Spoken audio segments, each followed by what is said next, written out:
Hi friends, இன்றைக்கி நம்ம பார்க்குறது பார்த்திங்கன்னா தமிழில் சாகித்ய அகாடமி விருது பெற்ற தமிழ் சிறுகதை எழுத்தாளர்களை பற்றி பார்க்க போகிறோம். அன்பளிப்பு என்ற சிறுகதைகள் பார்த்திங்கன்னா யார் எழுதியிருக்காங்க அப்படின்னு பார்த்திங்கன்னா கு. அழகிரிசாமி என்பவர் எழுதியிருப்பார். எந்த வருஷம் விருது பெற்றார் அப்படின்னு பார்த்திங்கன்னா 1970 சாகித்ய அகாடமி விருது பெற்றிருப்பார். சக்தி வைத்தியம் என்ற சிறுகதை தொகுப்பு யாருடையது அப்படின்னு பார்த்திங்கன்னா தி.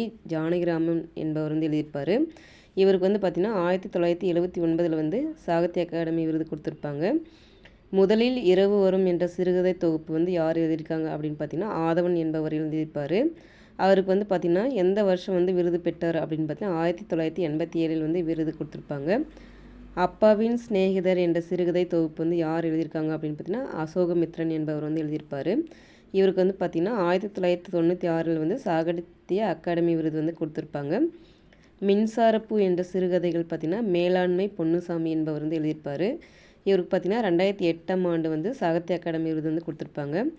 சூடியப்பூ சூடர்க்கு என்ற சிறுகதைகள் பார்த்திங்கன்னா நாஞ்சில் நாடன் என்பவர் எழுதியிருப்பாங்க. இவருக்கு பார்த்திங்கன்னா 2010 சாகித்ய அகாடமி விருது கொடுத்துருக்காங்க.